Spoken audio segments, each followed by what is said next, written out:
La famille, bonjour à tous, j'espère que vous allez bien. Les frères, ça s'agite au niveau du Real Madrid. Il commence à avoir du bruit, du mouvement. On est à quoi? Une petite semaine avant la fin du championnat officiellement. Le dernier match, c'est dimanche contre Bilbao. Et il commence à avoir du bruit. Et on va commencer par un truc qui se dit, qui se répète depuis allez, un peu plus de 24 heures.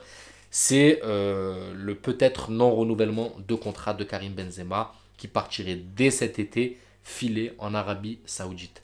Après, les gars, c'est que des rumeurs. Mais j'avoue que les médias espagnols appuient sur cette rumeur depuis 24 heures. Et c'est en train de faire comme Casemiro. Vous vous souvenez, ça a appuyé dessus pendant un moment. Au début, on disait non, c'est des conneries, Casemiro, il partira pas. Et bam, du jour au lendemain, on le retrouve à Manchester United. Karim Benzema, ça peut être la même chose. Maintenant, si vous me posez la question à moi en tant que supporter madrilène, les frères, je suis pas prêt de me dire que ça y est, on clôt la page Karim Benzema et se dire qu'il sera plus là au Real Madrid. Moi, je suis pas prêt. Clairement, je suis pas prêt. Maintenant, est-ce que le Real Madrid et la direction sont prêts? Je ne sais pas comment ils vont préparer ça, parce que je pense quand même qu'ils comptent quand même sur lui la saison prochaine, parce qu'il y avait une clause dans son contrat qui s'appelait Ballon d'Or d'ailleurs, qui le poussait jusqu'à juin 2024, pardon.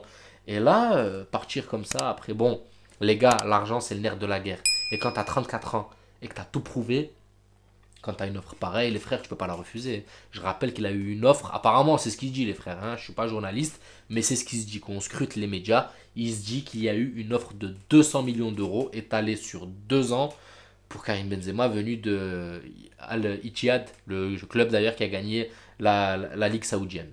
Donc les gars, moi je vous le dis, je suis pas prêt, mais bon, si il s'avère qu'il doit partir, ben bon vent à lui et j'espère qu'il aura un hommage digne de ce nom.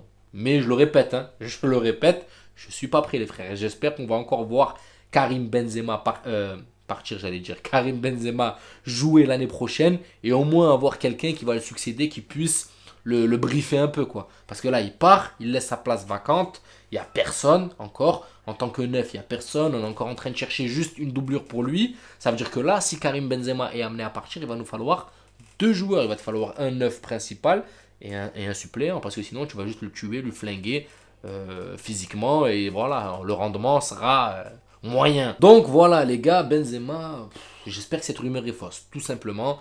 Et j'espère, comme je l'ai dit, et je le répète, qu'on le verra encore la saison prochaine. Si vous avez plus d'infos, dites-nous-le dans les commentaires. Mais voilà, c'est ce qui se dit et ce qui s'appuie depuis maintenant un peu plus de 24 heures. Maintenant, il y a d'autres infos croustillantes, plus dans le mercato, plus dans le sens des arrivées. Et ça a parlé d'un Roberto Firmino pour venir prendre cette place de numéro 9 ou en tant que suppléant ou en tant que maintenant peut-être joueur principal du Real Madrid. Donc les frères, je vais pas vous mentir, hein, Roberto Firmino, il y a du plus et il y a du moins. Voilà, je vais donner les tenants, les aboutissants, je vais dire ce que j'en pense. Vous me direz vous ce que vous en pensez dans les commentaires.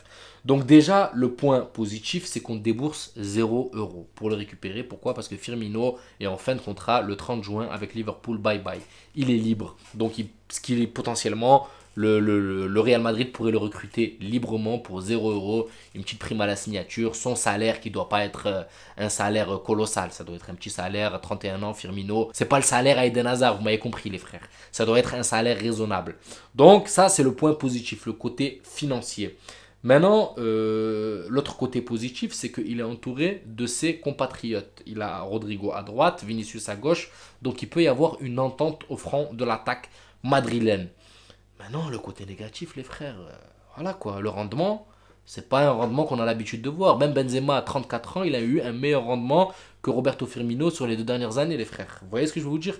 Roberto Firmino, c'est quoi? C'est 111 buts en 350, 360 matchs, 370 matchs. Voilà, pour un attaquant, un neuf du Real Madrid, ouais, pour un remplaçant peut-être, hein, mais pour un neuf en place, non, c'est peu. Pour moi, c'est peu. Maintenant, il a aussi ce petit côté où il est passeur, il fait jouer.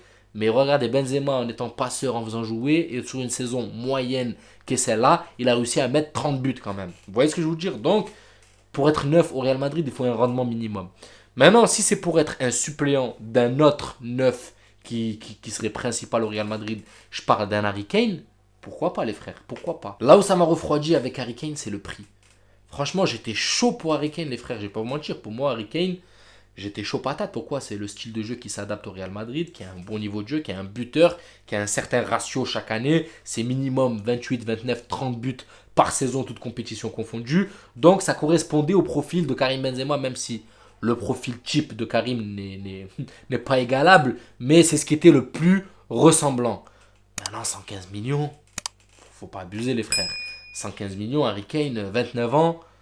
Moi, je trouve que c'est cher. Dites-moi vous ce que vous en pensez au niveau du tarot. Mais moi, je trouve que c'est cher. Pour moi, c'était un attaquant qu'on allait acheter quoi? 60, 70 millions, pas plus. Mais qu'il allait coûter 40, voire 50 millions de plus. Non, je n'étais pas prêt, les frères, je vais pas vous mentir. Donc ça m'a refroidi clairement quand j'ai vu le tarot. Je me suis dit, autant attendre une année, essayer de débusquer ou faire du bricolage comme on a fait, et attendre une année pour essayer de débusquer Haaland ou Mbappé. Mbappé, je vais pas vous mentir, je suis pas très chaud, parce que c'est pas un neuf pur. C'est pas un neuf pur, c'est un ailier gauche. Ailier gauche, vous savez, j'ai mon petit Vini qu'on ne touche pas, il est intouchable. Donc plus, je pencherai plus vers Haaland. 115 millions, faut pas abuser les frères. Quand vous voyez que Manchester City, ils ont acheté Haaland 70 millions, tu peux pas venir me dire que Harry Kane il en vaut 115. Non, faut pas abuser. Faut pas abuser, ils ont exagéré sur leur prix les frères. Et apparemment c'est le prix que Tottenham serait prêt à accepter pour Haaland. S'il n'y a pas les 115 millions, pour Haaland, pardon, pour Harry Kane, s'il n'y a pas les 115 millions, il ne le lâcherait pas. Donc franchement, je ne vais pas vous mentir, il ne les vaut pas. Il ne les vaut pas. Je suis prêt à poser 60. Et encore 60. Voilà, 60. Allez, 60, c'est bien. Je pense 60, c'est bien. C'est ce qui lui correspond. Mais au-delà de 60 millions, non, frère. Non, non, c'est pas possible. Qu'il le garde et on ira chercher un autre plus jeune comme un Vlahovic, voilà, qui est en bout de course avec la Juventus, où d'ailleurs la Juventus ne joue même pas une Ligue des Champions l'année prochaine. Je pense qu'ils sont même juste en Conference League. Un Vlahovic, ou même il y a des, comment il s'appelle là, si on doit miser sur la jeunesse, pourquoi pas aller taper chez un Osimhen, ou voilà, il y a des joueurs à fort potentiel et qui n'ont pas cet âge et qui peuvent nous amener le même rendement. Vous voyez ce que je veux vous dire?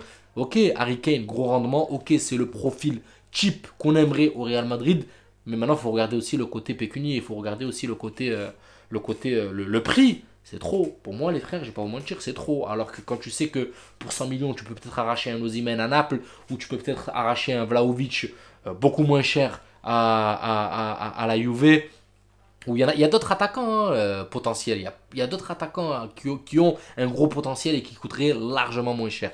Donc si Tottenham serait prêt à faire un gros effort pour baisser le prix de leur attaquant, pourquoi pas? Mais s'ils restent sur leurs 115 millions, j'espère que Perez ne va pas faire le fou. Il va pas faire le fou. Mais après, je pense pas, il est quand même réfléchi. Maintenant, si vous me dites que c'est sa juste valeur et qu'il les mérite, pourquoi pas? Pourquoi pas? Mais pour moi, les gars, moi, pour un attaquant de 29 ans, quand je vois le prix auquel Haaland a été acheté et que le mec il te claque 50 buts, même si c'est sa première saison, mais voilà, vous connaissez le potentiel de Haaland. Pour moi, c'est cher, les frères. Je vais pas vous mentir, c'est cher. Donc, voilà la famille. C'est les potentielles infos qu'on a. Jude Bellingham, c'est à 95%. Je laisse toujours 5% en bénéfice du doute. Mais 95% acté. Il a fait des cadeaux. Il a dit au revoir. Voilà, il a été en plus élu meilleur joueur de la Bundesliga. Donc, Jude Bellingham, ça y est, les gars. À 95%, comme je l'ai dit, il est chez nous. Fran Garcia, pour 2 millions ou 3 millions, on l'a rapatrié. Il est chez nous. On a déjà 2 recrues sûres. Maintenant, il nous manque le latéral droit, un peu de doublure à droite à gauche et surtout devant. Surtout si Benzema est amené à partir, il va falloir boucher ce trou devant. Une fois de plus, je le répète et je le répète, et j'espère, si le bon Dieu le veut, que Benzema ne partira pas, qu'il restera encore une saison supplémentaire accompagné d'un neuf à qui il pourra transmettre. Voilà, transmettre les consignes, transmettre sa façon de jouer, voilà, enfin bref, transmettre un peu d'expérience dans cette équipe du Real Madrid, mais pas partir comme ça. S'il doit partir, ben on lui rendra un bel hommage parce qu'il a marqué le club, c'est une légende du Real Madrid, bon vent à lui. Donc voilà la famille, restez à l'affût, il y a toujours des infos croustillantes, je vous souhaite une bonne soirée et je vous dis à la prochaine vidéo. N'hésitez pas à vous abonner, à liker, ça donnera beaucoup de force à la chaîne et je vous dis ciao la famille, bisous.